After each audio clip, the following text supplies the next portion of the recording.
right, next we have Mark Yturralde from San Diego, California with Florentine. Hi, everybody. Can you just hand you out one of these?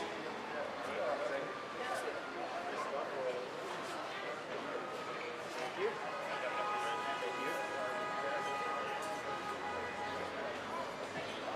This is kind of a Terminator 2 meets The Long Kiss Goodnight. Okay? When a young woman discovers that at birth her father implanted in her an alternate personality of a sword-wielding cybernetic superweapon, she struggles to find her kidnapped father before the weapon erases her personality. Imagine on your 18th birthday you discover that everything you know about your life is wrong. You discover that your whole life is a constructed cover for your father's continuing weapons research. You find out he's invented a system of interfacing mind and machines that's centuries beyond anything that exists today. He's built the perfect assassin, with weapons and capabilities that a secret scientific cabal wants and would do anything to get. Weapons so important, they kidnap him from your home in broad daylight with the assistance of what can only be described as a cybernetic walking tank. Then you discover the worst part. The weapon is you. Now she needs to come to grips with this personality while trying to find her father before it erases her.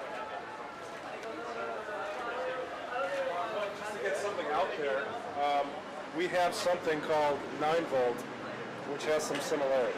Yes?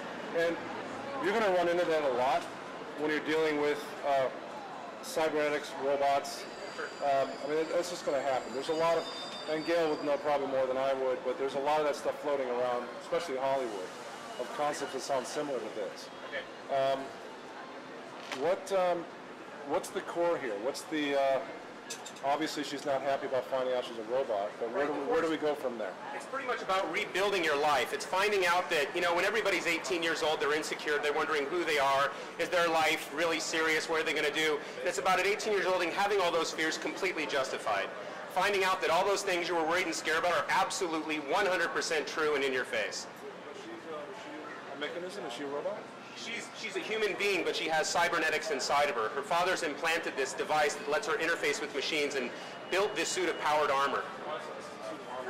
So in this world that you're creating, does she have a confidant? Who surrounds her in this world? She's led a very sheltered life because, again, her whole life is part of this thing, her father's thing. She finds out it's all a sham. She makes friends with this one FBI agent who's investigating her father. And then between the two of them, they try to find her before, again, this personality inside of her mind makes her stop existing and erases her. All I have to say, Mark, is hell yes. I love it. I think it's great. I think I like the concept. I don't care if it's out there. I think there's an emotional element to this between the betrayal of the father. There's a coming of age element. There's a cool action element. I think it looks cool. I say hell yes. Good job. Thank you. Excellent. And I just want to let you know that I've also written this as a screenplay. And I've also looked at it from the angle of a cartoon. If you look through the artwork, you see there's sketches of the characters that were an animated show, so we've looked at it from that angle.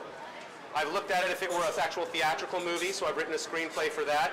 And then it started as a comic book. Comic books are my passion in my life. I love comics. And that's what it started off in my head, and that's what it'll always initially be.